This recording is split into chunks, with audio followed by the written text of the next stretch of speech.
Hmm. You know, typically I would think about what I'm gonna say before I say it, but I'm just gonna tell the whole story so that people know. Uh, like the last, I guess I was diagnosed in 2016. Um, I had just taken my first engineering position,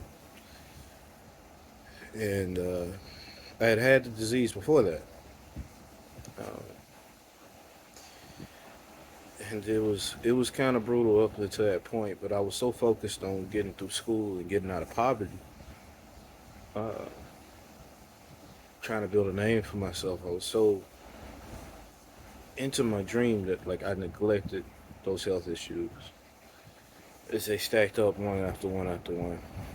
The idea of having to pay for medical coverage when I had no money and I was surviving off of student loans and financial aid and whatever extra I could hustle off the street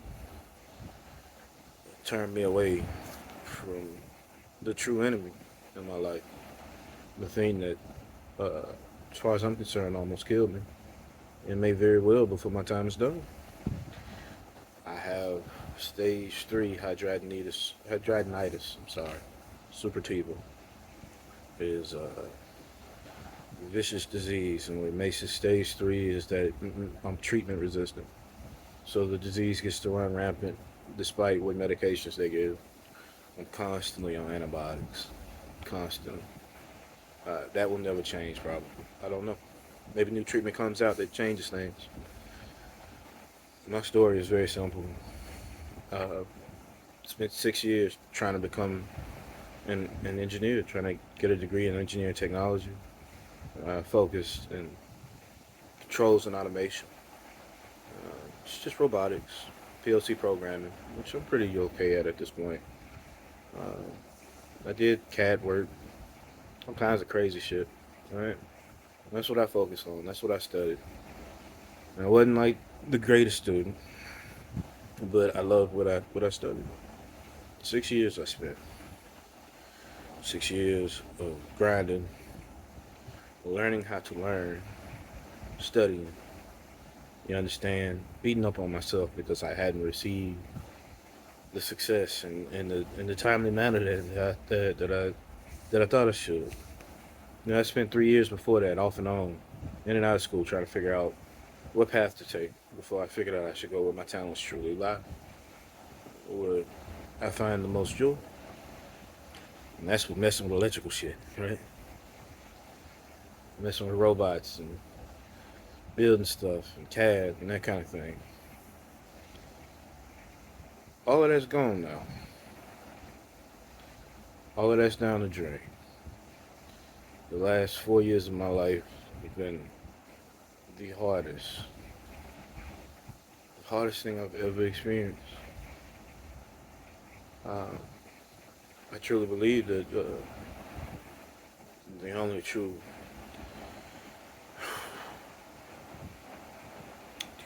way to make it all stop was to put a bullet in my head.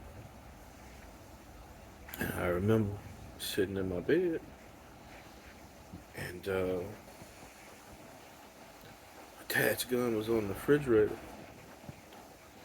And the only thing that stopped me from taking it and walking out to the middle of the street, putting one in me, was didn't want him to blame himself. I didn't want him to blame himself for my stupidity.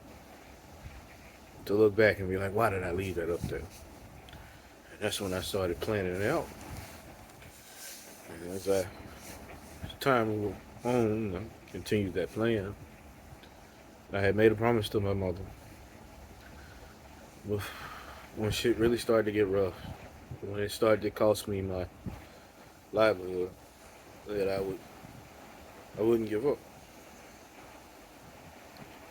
That's what I told her. That I would exhaust every option. In my mind, once I was done exhausting every option, then I could finally spend a little time to myself. Try to enjoy a few months. Sit down one day, write out my will and testament, and pop off. And that would be it. I'm not a very religious man, so my mind is just an internal void of darkness, a machine that just ceases to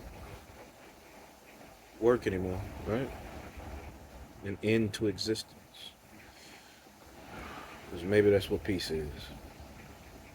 I am telling you all of this now at my detriment so that others who suffer with this disease can understand that there is hope.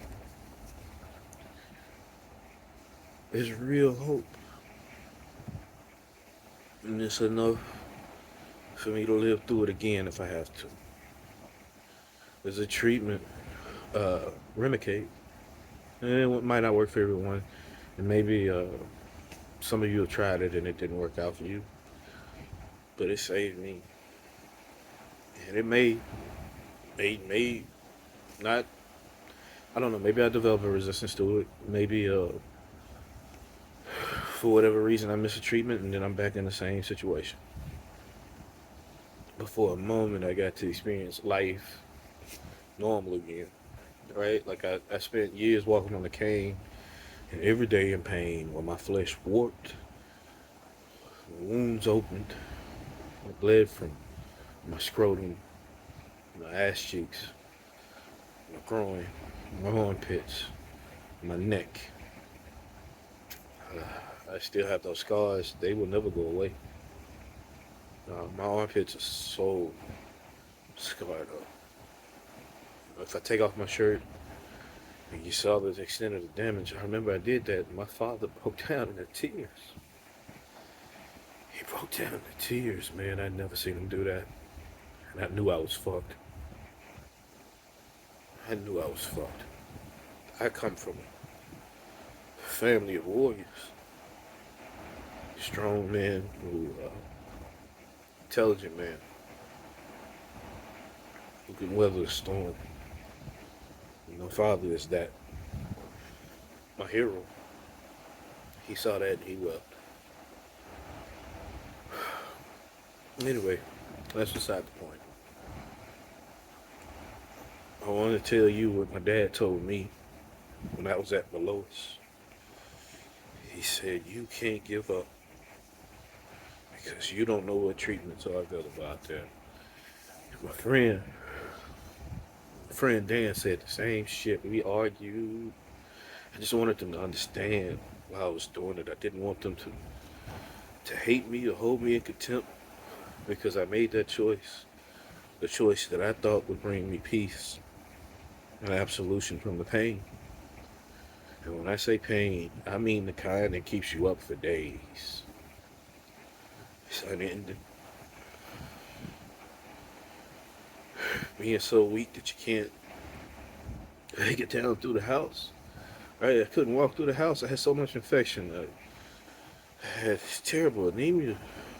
Times I couldn't make it out the shower to make it down the hallway. I'd be on the verge of passing out, just blacking out. I had to lay on the floor, get as much oxygen as I can. Can you imagine what that's like? Like, it hurts enough already, and I'm on the floor.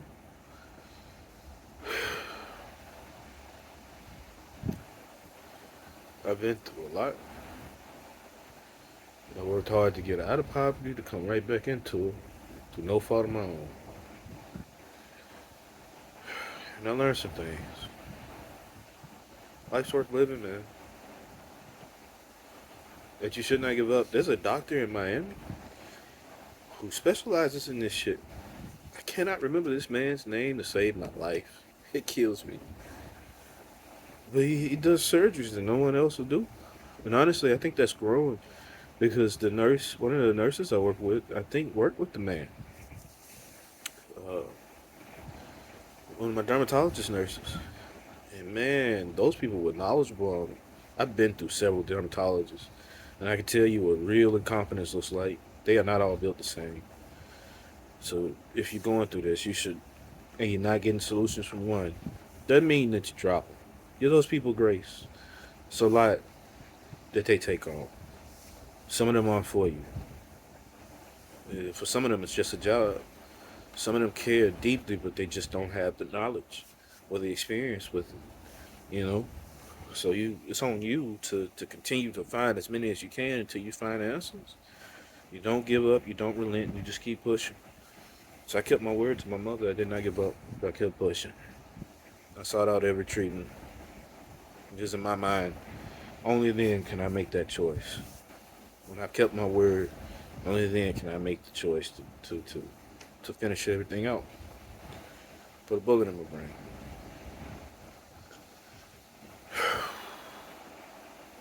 And I'm glad that time is over with. I found out that there are folks who are teenagers who go through this shit. No one so young should ever have to experience what I experienced and what others like me have. I'm telling you this to just, I don't know, to let you know, man, it ain't all over with. There's a life after that shit. And even if things should fail and treatments don't last, there's ways to deal with the pain. There are pain management clinics. Marijuana really helped me. It still helps me to this day. It helps deal with the pain. And I know that it's not legal for a lot of people, but damn the law when you suffer. I don't care. This might ruin me professionally. I don't know. It doesn't matter to me. Fuck them. Job never gave a shit. When I got sick, what they did was leave plate in the forest full of food. And then they left me there because I could not keep up with the herd. That's what business is. It's a brutal thing. It does not give a shit about you. Um, so I don't care about losing that. It's gone anyway. You know? I just want people to know who have this issue. Remicade helped me. It might help you. And maybe they come out with something in the future. But there are places around the country that you should be looking, like Vanderbilt is one option. Any place that focuses on skin cancer, on skin diseases, any dermatologist you can get your hands on that are experts. And you should educate yourself on your disease, learn your body, learn what happens with it. Always check those symptoms and see what else comes up with it. You should try to know as much as possible so that you can ask intelligent questions. And then you have to learn how to deal with pain. So, pain management help. They don't want you smoking weed when you're in it. Federal guidelines and whatnot. And to that, I say, fuck it, I smoked anyway. The only time I didn't is when I got relief from the opioids. And those things are dangerous as hell. They cause more addiction than you believe. It takes time, but like, given the way things were going, I would have been addicted to fucking oxycodone, Percocets, whatever the hell they gave me. I would have been addicted to the shit. There's no way I wouldn't have had withdrawal symptoms when they took me off of it, if ever I got off of it. I was scared of that, but it was necessary for me to be able to function during the day. Um, I don't know, man. I guess I'm posting this to meet more people who have it. You know, there was an HR guy, recruiter, who did me some kindness. And he held a conversation with me. He understood my situation and he reached out. And he was very kind, man. He even knew someone else who had it. And that kindness kind of inspires me now to post this video on YouTube and to create other accounts to post it everywhere else. I think I'm gonna create a TikTok account and put it on there. I don't fucking know how it works. I'll figure it out. But I'm not, like I said, I'm not a religious man. But all I'm on here to tell you is just don't give up. Don't do it. There was a time I was scared to have a pistol by my bed because I thought I put one in me before it was all said and done prematurely. Now I sleep with one, and I have one for self-defense, and I'm comfortable with it. I have no interest in ending anything. If anything, I want to stand my ground and fight because I know that it's a better end uh, than just giving up and yielding to it. Truly, in my heart of hearts, I believe that. So, hopefully, this helps you, and maybe it gives you hope. Maybe I make new friends. If you have the same issue, the same illness, I am open to talking to anyone. I'll give you my name, I'll give you my email. We can sit down and chit chat. You can take my phone number down. Meet me on Discord. I don't care. And I'll listen to your story. Maybe that makes you feel better. Maybe that take you out of that state of mind. In any case, man, I hope this helps some people. That's all.